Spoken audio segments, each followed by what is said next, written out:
ஒருவரோடு பழக ஆரம்பிக்கும் போது கொடுக்கும் அதே முக்கியத்துவத்தை கடைசி வரை கொடுங்கள். அப்படி கொடுக்க முடியாவிட்டால் பழகாமலேயே இருந்து விடுங்கள்.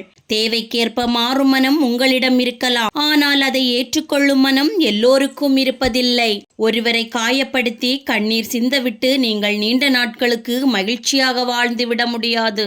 ஒருவரை காயப்படுத்தி கண்ணீர் சிந்த வைத்துவிட்டு நீங்கள் நீண்ட நாட்களுக்கு மகிழ்ச்சியாக வாழ்ந்துவிட முடியாது. மற்றவர்களால் காயப்பட்டவர்களை விட மனதிற்கு பிடித்தவர்களால் காயப்பட்டவர்கள்தான் இங்கு அதிகம். எதற்கும் ஓர் எல்லை உண்டு. மனதிற்கு பிடித்தவர்கள்தானே என்று அதிகமாக அன்பு வைத்துவிட்டு உங்கள் இதயத்தை நீங்களே உடைத்து கொள்ளாதீர்கள்.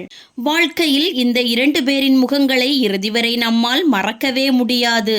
ஒன்று வலியை கொடுத்தவர்கள், மற்றொன்று வலியை கொடுத்தவர்கள். வலியை கொடுப்பவர்களை பற்றி மட்டுமே யோசித்துக் கொண்டிருந்தால் வலியை கொடுக்கிறவர்களை நமக்கு தெரியாமலேயே போய்விடும். வலி அவரவர்களுக்கு வரும்போதுதான் தெரியும். அதை மற்றவர்களுக்கு கொடுப்பது எளிது, அனுபவிப்பதுதான் கடினம் என்று.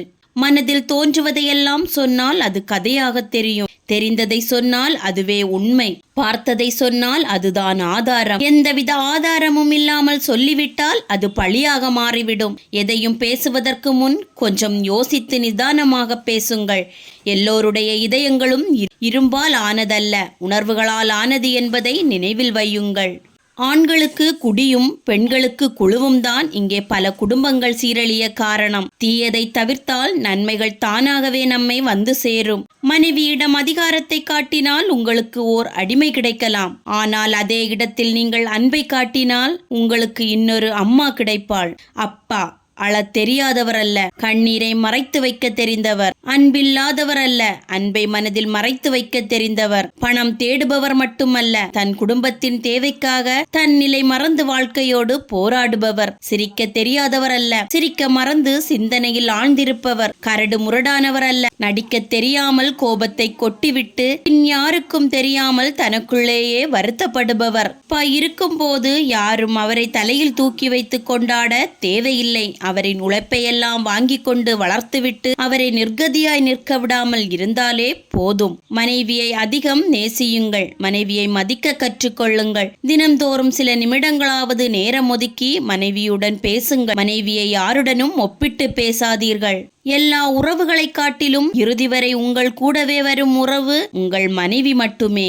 ஏழைக்கு முன்னால் நின்று கொண்டு உன்னிடம் இருக்கும் செல்வத்தை பற்றி பேசாதே. நோயாளிக்கு முன் நின்று கொண்டு உன் ஆரோக்கியத்தை பற்றி பேசாதே. பலவீனமானவர்களுக்கு முன்னால் நின்று கொண்டு உன் பலத்தை பற்றி பேசாதே. மகிழ்ச்சியை இழந்தவனுக்கு முன்னால் நின்று கொண்டு உனது சந்தோஷத்தை பற்றி பேசாதே. கைதிக்கு முன் நின்று கொண்டு உன் சுதந்திரத்தை பற்றி பேசாதே. குழந்தை பாக்கியம் இல்லாதவருக்கு முன் நின்று கொண்டு உன் குழந்தைகளை பற்றி பேசாதே. அனாதைக்கு முன் நின்று கொண்டு உன் தாய் தந்தையை பற்றி பேசாதே. சிலரின் முன் இவற்றை பேசாமல் இருந்தாலே பல பிரச்சனைகள் இல்லாமல் வாழ்க்கை அமைதியாக நகரும். உனக்கு மன அமைதி வேண்டுமானால் உன்னோடு இருக்கும் யாருடைய குறைகளையும் பெரிதுபடுத்தாமல் அனுசரித்து வாழ பழகிக் கொள்வதுதான் ஒரே வழி. நீயுமா இப்படி என்ற வார்த்தையில் இருந்து ஒரு துளி நம்பிக்கையும் உதிர்ந்து போன வலி மற்றும் அவர்கள் செய்த நம்பிக்கை துரோகம் இவைதான் நிறைந்திருக்கும். யார் தடுத்தாலும் நீங்கள் சந்தோஷமாக இருப்பதை மட்டும் யாருக்காகவும் தவிர்க்காதீர்கள். அதற்காக உங்களை யாராவது முட்டாள் பைத்தியக்காரன் என்று சொன்னாலும் பரவாயில்லை.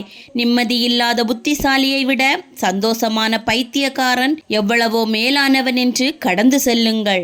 மன அழுத்தத்தில் இருக்கும் போது கிடைக்கும் தனிமை உங்களை இன்னும் சோகத்தில் மூழ்கடித்துவிடும். இறைவன் சிலவற்றை தாமதமாக கொடுப்பான், ஆனால் சிறந்ததாகத்தான் கொடுப்பான். இன்னும் கிடைக்கவில்லையே என்று வாழ்க்கையை வெறுத்து விடாமல் இறைவனை நம்புங்கள். நாம் செய்த நல்ல செயல்களை நம்முடைய அடுத்த தவறு வரும் வரை மற்றவர்களை நினைவில் வைத்திருப்பார்கள். ஆகவே ஒருபோதும் பாராட்டுக்களை பற்றி பெருமை கொள்ளவும் வேண்டாம். அதே சமயம் விமர்சனங்களை கண்டு ஒருபோதும் மனச்சோர்வு அடையவும் வேண்டாம். இன்று முதல் உன்னால் முடிந்தவரை சிறந்ததை மட்டும் செய்வோம் என்று மனதில் உறுதி செய்து கொள்ளுங்கள். உங்களிடம் அன்பு அளவில்லாமல் இருந்தாலும் அதை ஒரு சிலருக்கு அளவோடு கொடுத்தால்தான் அந்த அன்பிற்கும் மதிப்பு, அதை கொடுக்கும் உங்களுக்கும் மதிப்பு. அன்பிற்காக ஏங்குபவர்களின் இதயத்தில் சுயநலம் இருக்காது. அவர்கள் தெய்வத்தை தேடி செல்ல வேண்டிய அவசியமில்லை, தெய்வங்களே இவர்களை தேடி பின்தொடரும். ஒருவரை சிரிக்க வைப்பதற்கும் மகிழ்விப்பதற்கும் நிறைய வித்தியாசங்கள் உண்டு. சிரிக்க வைப்பது மிகவும் எளிது, ஆனால் சந்தோஷப்படுத்துவதுதான் மிகவும் கடினம். அன்பும் அறிவுரையும் எளிதாக கிடைத்து விடுவதால் தானோ என்னவோ அவற்றிற்கு இன்று வரை மரியாதையே இல்லாமல் போய்விடுகிறது சிலரிடம். ஒருவருக்கு தேவைப்படுவதையெல்லாம் செய்கின்றவரை அவர்களுக்கு நாம் மிக பெரிய நல்லவர்களாக தெரிகிறோம். நம் சூழ்நிலை காரணமாக அவர்கள் கேட்பதை நம்மால் செய்ய முடியாமல் போனாலோ, கொடுத்ததை திரும்பி கேட்டாலோ, அந்த நொடியிலிருந்து நாம் அவர்களின் பார்வையில் கெட்டவர்களாக மாறிவிடுவோம். இதுதான் வாழ்க்கை. உங்களுக்காக உங்களோடு இருக்கும்படி யாரையும் கட்டாயப்படுத்தாதீர்கள். வேறு எங்காவது உங்களை விட சிறந்த ஒருவரை கண்டுபிடிக்க முடியும் என்று அவர்கள் நினைக்கிறார்கள் என்றால் அவர்களை தடுத்து நிறுத்தாமல் தாராளமாக விட்டுவிடுங்கள். உங்களை விரும்புகிறாரா என்று உறுதியாக தெரியாத ஒருவரை உங்களோடு வாழ்க்கை முழுக்க இருக்க சொல்லி யாசிப்பது மிக பெரிய முட்டாள்தனம்.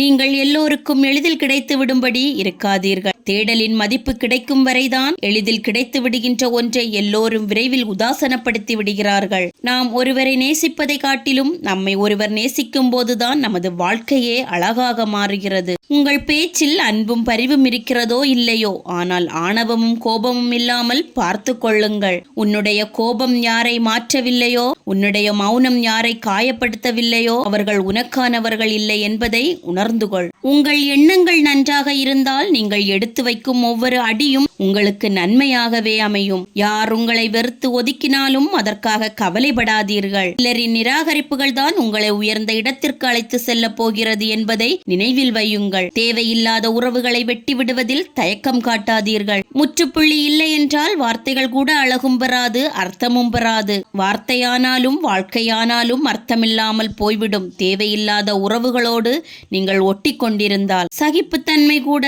ஒரு அளவுக்குத்தான். அளவுக்கு மீறினால் நாமே அடிமைத்தளத்திற்கு சாசனம் எழுதுவதாக அர்த்தமாகிவிடும் என்பதை மறந்து விடாதீர்கள். நீ வெற்றி பெற விரும்பினால் எந்த சூழலிலும் நீ சந்திக்கும் தடைகளை உடைத்து முன்னேறி செல்ல பழகிக்கொள். நீ விரும்பிய ஒன்று உன்னை விட்டு விலகி சென்றால் உன் தகுதிகளை உயர்த்திக்கொள்.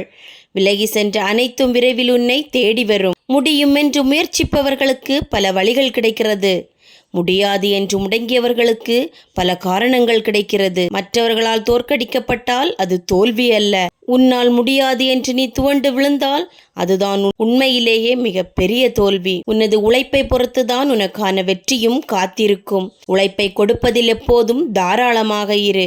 வெற்றிகளும் உனக்கு ஏராளமாக காத்திருக்கும். உன் உயரம் இந்த உலகின் எல்லைகளை தாண்டியதாக இருக்கட்டும். சோதனைகள் வரலாம், இடையூறுகள் வரலாம். சோதனைகளை சாதனைகளாக்கும் வேதம் கற்றுக்கொள். சோதனைகளை கடந்து செல்ல உன்னை தயார்படுத்திக்கொள். உன் வெற்றிகளை தடுக்க இனி யாரும் இங்கும் வரப்போவதில்லை. வெற்றிகளை மட்டும் வரலாறு பேசுவதில்லை, சில தோல்விகளுக்கும் இங்கு இடமுண்டு. தொடர்ந்து முயற்சி செய்யுங்கள், இரண்டில் ஒன்று நிச்சயம் கிடைத்தே தீரும். வெற்றி பெற்றால் வரலாற்றில் இடம் பிடியுங்கள், தோல்வியடைந்தால் உங்களுக்கான வரலாற்றை நீங்களே உருவாக்குங்கள்.